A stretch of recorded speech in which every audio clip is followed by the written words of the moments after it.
হনুমানজির একটি সত্য ঘটনা যা প্রায় ২০ বছর আগের। একটি প্রাচীন হনুমানজির মন্দির ছিল, আর সেই মন্দিরের ঠিক পাশেই ছিল একটি পুলিশ স্টেশন। সেখানে কর্তব্যরত ছিলেন এক হাবিলদার, অত্যন্ত ভক্তিপূর্ণ, নিষ্ঠাবান ও বিনম্র মানুষ। তার প্রতিটি দিনের সূচনা হতো মন্দিরে গিয়ে হনুমানজি চরণে প্রণাম করার মধ্য দিয়ে। তারপর তিনি যেতেন স্টেশনে নিজের দায়িত্ব পালনের উদ্দেশ্যে। ক্রমে ক্রমে তার ভক্তি এমন গভীরতায় পৌঁছল যে মন্দিরে বসে হনুমান স্তোত্র পাঠ করতে করতে তিনি প্রায়শই ধ্যানমগ্ন হয়ে যেতেন। চোখ বন্ধ করে ঘণ্টার পর ঘণ্টা বসে থাকতেন।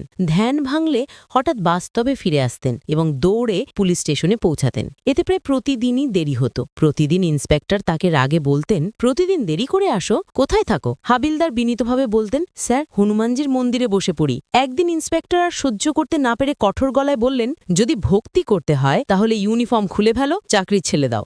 আর একবার দেরি হলে সরাসরি চাকরি থেকে বের করে দেবো। হাবিলদার খুব কষ্ট পেলেন। তবু ভক্তির জোরে তার মনে প্রশ্ন উঠল, চাকরি বড় না আমার প্রভু হনুমান বড়? পরের দিন তিনি আবার মন্দিরে গেলেন। প্রথমে ভাবলেন কেবল বাইরে থেকে প্রণাম করে চলে যাবেন, যাতে দেরি না হয়। কিন্তু কিছুক্ষণ পর তার হৃদয় যেন বলে উঠল, আমি কিভাবে দূর থেকে প্রণাম করি? যার আশীর্বাদে জীবন, তাকে কি বাইরে থেকে দেখে ফিরব? তিনি মন্দিরের ভিতরে প্রবেশ করলেন, হনুমানজির চরণে মাথা রেখে প্রণাম করলেন এবং আবার ধ্যানমগ্ন হলেন। এবার ধ্যান এত গভীর হয়ে গেল যে পুরো ৮ ঘণ্টা কেটে গেল। সন্ধ্যায় ধ্যান ভাঙতেই তিনি ধীর স্বরে বললেন, জয় হনুমানজি, আজ আপনি আমাকে দীর্ঘ ধ্যানে বসালেন। এখন তো নিশ্চিত চাকরি গেল। তিনি মন্দির থেকে উঠে সরাসরি পুলিশ স্টেশনে গেলেন এবং ইন্সপেক্টরকে বললেন, স্যার, আমার দ্বারা এই চাকরি হবে না, দয়া করে আমাকে সাসপেন্ড করুন। ইন্সপেক্টর অবাক হয়ে বললেন, কেন?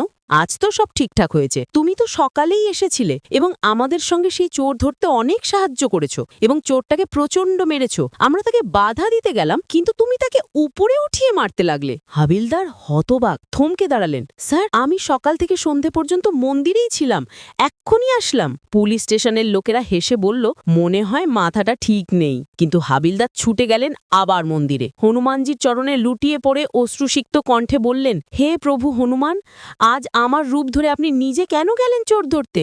আমার দায়িত্ব আপনি পালন করলেন। আপনার এই লীলা দেখে আমার জীবন ধন্য হয়ে গেল।